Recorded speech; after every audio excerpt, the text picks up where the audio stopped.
Now, in the rights of Zhou, which can be understood as the constitution of the Zhou dynasty, there are also a number of commercial regulations related to the actual functioning of the market. I think they're fairly interesting, so let's take a look.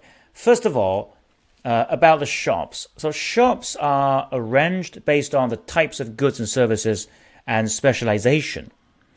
So it's quite, similar to the arrangement of modern market where similar products are put together. But what is it for? Well, it is for the convenience of the consumers to compare prices and quality of products. Because of the limitation of the market in ancient times, the physical marketplace must be offered to one type of traders at a time. So the day is divided into three parts. The business hours, basically, right? Divided into three parts. In the morning session, the market is open to major merchants, and in modern sense, we can think of it as large trading companies that are capable of buying and selling at huge quantities. So this session of the market is especially reserved for this type of market participants. The noon session is the most popular one, and it is called the great market because all kinds of traders are able to do business in the market. The evening session is reserved only for private traders, such as private craftsmen and hunters who sell their products in the market. Now, presumably, the different types of market participants require different kinds of services and support. And because of the limitation, it is only viable to accommodate them one type at a time. In modern days, of course, there are still different kinds of trade by size and nature of the business. For example, we have self-employed traders as well as large multinational trading companies. And they will still have to trade on different platforms, although there is no time limit, right? So they're still somehow similar. The smooth functioning of commerce largely relies on the integrity of quality control, and it was also the case in ancient China. In the market of the Zhou dynasty, the government placed officials who acted as the quality inspectors to prevent fraud. Now, we have talked about the importance, the importance of determining the prices, and we'll save this part for later because there are some details about pricing policy that I like to talk about. Let's move on to the next part. In the ancient times, there was also what is called the purchase receipt, that ensures the liability and confidence in transaction, and it's called a bill. The bill is basically a piece of wood. A piece of wood is split in half, and the buyer and seller would each take a half of the bill. So when there is a dispute, the official would request the bills to be presented so that the liability can be enforced. Very interestingly, there is also a warranty period during which litigation can be dealt with, very similar to the arrangement of modern commerce. Because the marketplace was normally limited in the city area, or only limited to city area in the ancient times, the warranty period also takes into account of the location of the buyer. So if the person lives in the imperial capital, it means that he is physically close to the location of the transaction, and the complaint must be made within 10 days of the purchase. The litigation would then be brought to the court and dealt with. If the person lives in the suburb, for example, then it's 20-day complaint period. And if he lives in the countryside and there's 30 days, then if he lives further in the surrounding cities, then it's 3 months. And if he lives in a different state, so in a sense, it's a different country, really, very far away from the central market, then it is 1 year. So beyond these periods, the litigation would not be dealt with. Now, there's also a security system in the market, but without security cameras, I suppose. Now, let's talk about pricing policies. Right? Let's talk a bit more about this pricing policy. Now, we know that price should reflect quality of goods and services. We have established that, right? However, more detailed mechanisms are needed to make sure that this function of price is properly carried out. The first thing about pricing policy implemented in the Zhou dynasty is that the superintendent of the shop arrange the commodities by quality. So if they have the same name but different quality, then they will be separated apart. And the purpose of that is to avoid the sellers confusing the buyers by mixing inferior products with good ones. Actually, in microeconomics, there's a concept called the market of lemons. The concept was developed by economist George Akerlof in 1970. It basically describes that there is information asymmetry between the buyer and the seller about the quality of the product. Because buyers would only find out about the true quality after buying the product, but not before, so he cannot distinguish between a good product, and we call it a peach, and a bad product, we call it a lemon. So ideally, a peach should be sold at a higher price than lemon because of the quality, right? However, because of this quality uncertainty, the buyers are only willing to pay an average fixed price for all the products in the market. So this price, because it's an average price, so this price is very likely to be lower than the suitable price for peach, but higher than the suitable price for a lemon. Now, what's the result? Well, the result is that the good products will be driven out of the market because sellers are not willing to accept low price. Therefore, only lemons are left in the market.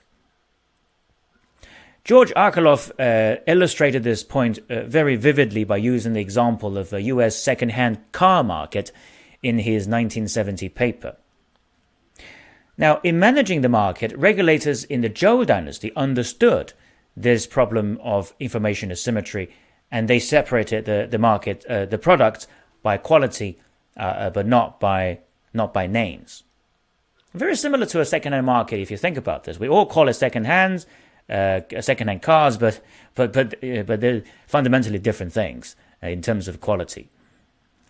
So, if we apply the idea, right, to this car market, then car of the same quality should be put into one place instead of piling them together.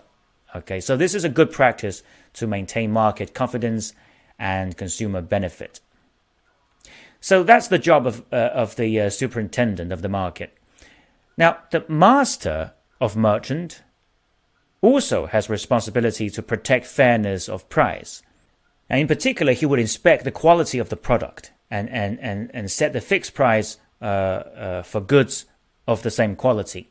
Now, again, this is to help the customers to avoid being manipulated by the information asymmetry. The sellers would not be able to sell the product of equal quality at different prices, deceiving the buyers. Okay. Now, of course, in a perfect market with, perfect information is known to all market participants, then this sort of, mechanism becomes unnecessary instantly. But even in the modern world, the market still is far from efficient. So it is necessary for the regulators to actively protect the integrity of the market by force. And in regard of dealing with information asymmetry, the master of merchant also has a more direct interference than the superintendent of the shop. Apart from ensuring prices reflecting product quality, he also has the obligation to adjust prices to deal with market turbulence. So when there is a natural disaster, which causes sudden shortage of supply of certain goods, he acts to prevent prices from being inflated. Okay, for example, during the famine, grain should be sold at the natural price, normal price. And during a great epidemic, coffins should be sold in the same way. This is in fact very similar to the open market operation carried out by central banks these days in an effort to maintain price stability throughout business cycles and during economic shocks. Price stability has several benefits to the economy, such as confidence in business planning and a smooth production process, etc.